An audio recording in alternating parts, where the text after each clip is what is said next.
Bismillahirrahmanirrahim.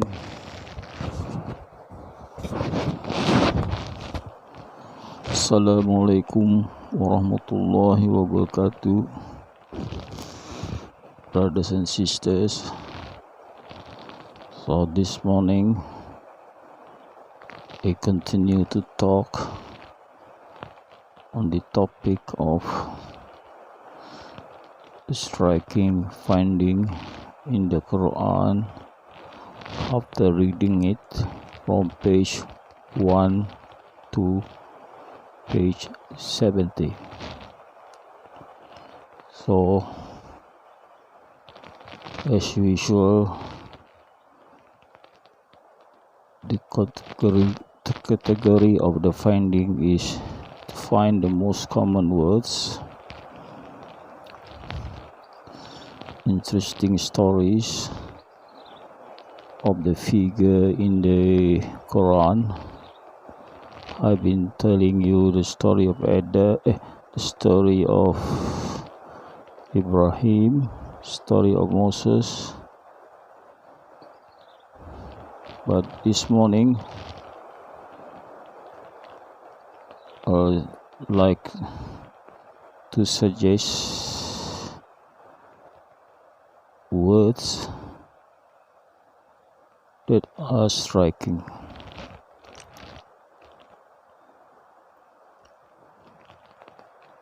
I found these words in the third chapter of the Quran, Surah Al-Imran. I think it's sentence 7. So why it is striking? Because I think it is important word which is known to scholars of Islam who had studied Islam in detail of the subject we call Kaidah. So Kaidah is a big subject in Islam.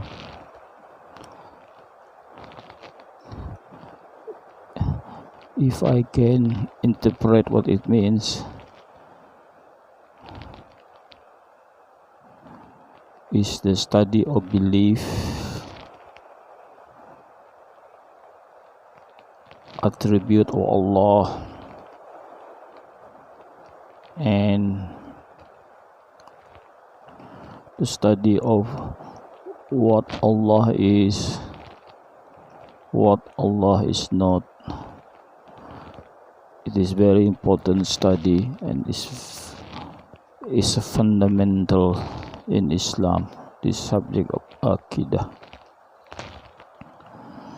because it has to do with Allah attribute. It also has to do with getting a straight path,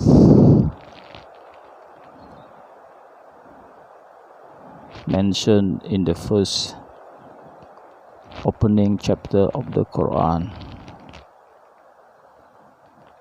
If you got your Aqidah wrong, then it is not a straight path.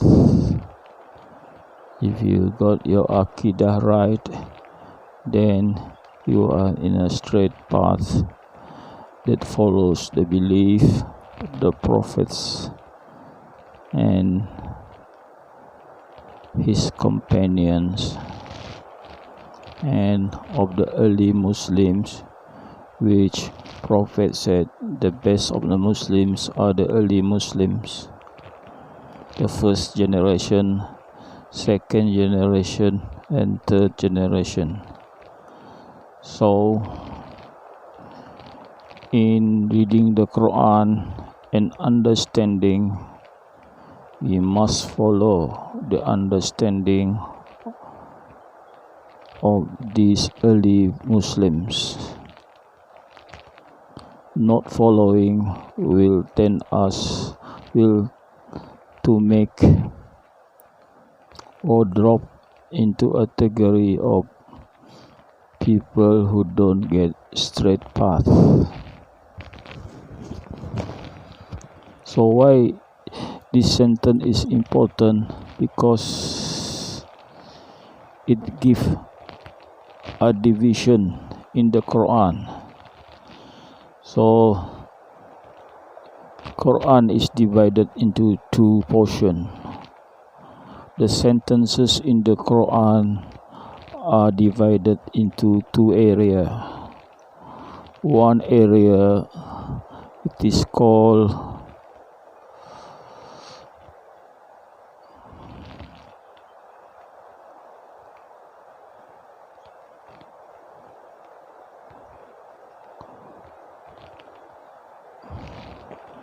the area that is at the portion of the sentence or the group of sentences that is clear, forms the fundamental of the teaching of Islam. I think it is called Mukadamat. Yes, I hope I got the word right.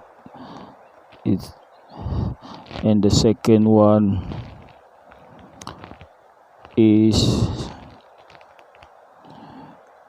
the group of sentences which are not clear, and only Allah really knows what the sentences mean. And this group of sentences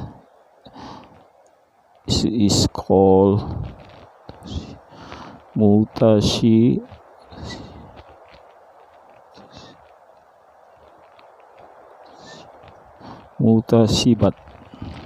I hope I got the word right. Mutasibat. So it is a group of sentence that is not clear, and we should avoid trying to make interpretation of these sentences, except the people who like the crookedness or their heart is already crooked,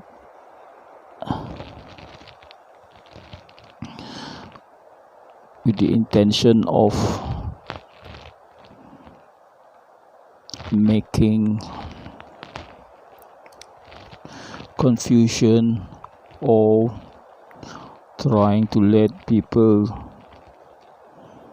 to deviate from the way that is a straight path. So this group of people exists, and I've been telling you such group as the Shia, the Wahhabis. They are the people who are considered as pretenders. So as in the Quran, there are a group of people, they don't really believe, but they call themselves Muslim, but Allah knows that they don't really believe.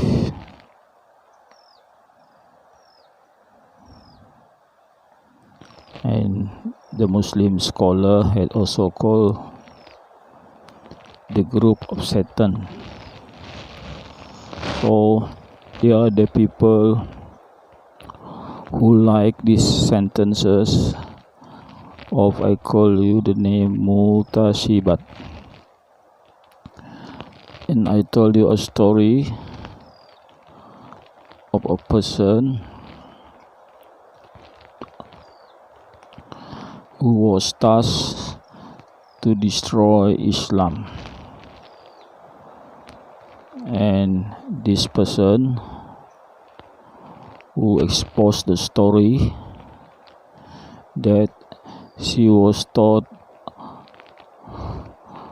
about the Quran, and she has to learn the Quran, and she was taught to find sentences in the Quran to attack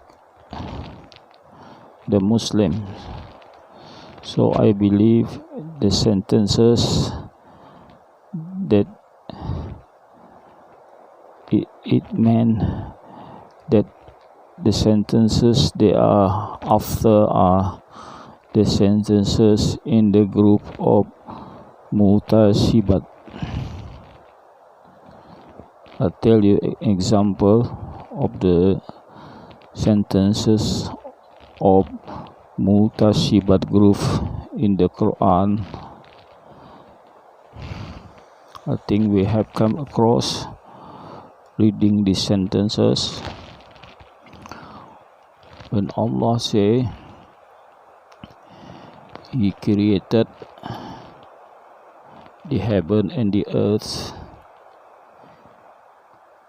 in 6 days.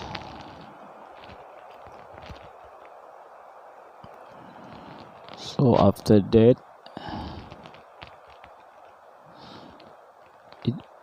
it is mentioned in the Quran, Allah sit on the aras. So I don't like to translate the word aras. Sitting, Allah sit on the aras. So when the people who want to be crooked will teach people the meaning of the sentence is Allah was sitting down on something which is mentioned aras. But this is example of the sentences that are Mutashibat. So anyone think that Allah is sitting like anyone sitting, then that is not the way of straight path. So we should avoid trying to interpret sentences in the Quran which is not clear, which we have not been given knowledge. But it is safe to believe what the earlier Muslim believe. So the earlier Muslim look at it as power, because Allah had been saying Allah has the power over all things. So He was sitting on power rather than sitting on anything is the attribute of Allah, where He has power over all things. Remember, before He created anything, there was nothing except Allah. Then when He created, then sure He has power over all things.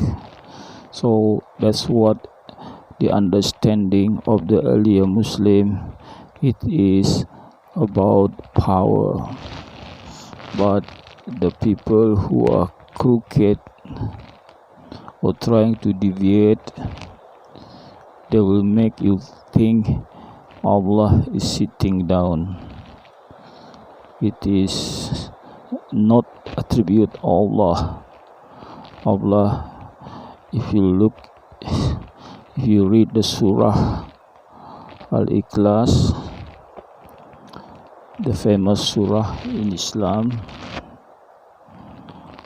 Allah has no similarity to other things.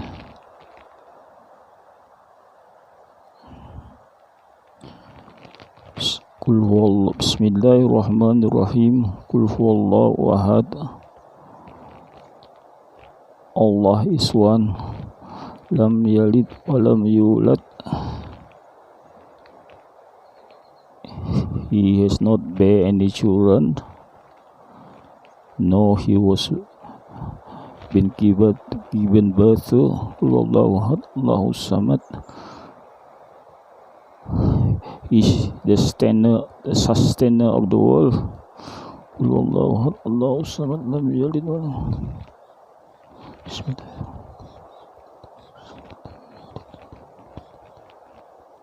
And nothing is like Allah, nothing similar, and He is one. So that is more or less the meaning of the surah Al-Ikhlas of the Quran. And the sentences have the attributes of Allah, which is clear and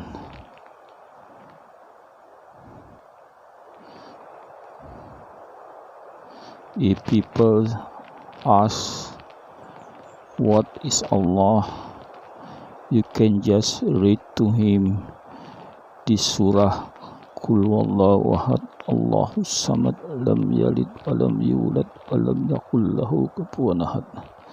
So if anyone asks you what is Allah, you can just read these sentences to him to tell him about Allah, and that is enough. No need to exaggerate like taking the sentence of Mutasibat. I think I have told you already enough about the meaning that the Quran is divided into two areas. One area are the sentences which is clear, which form the fundamental of the belief and teaching of Islam, and the other one are the sentences which are not clear but liked by the people who are crooked and want to deviate from anyone to get the straight path. So this is an area which is to be avoided. Thank you very much for listening.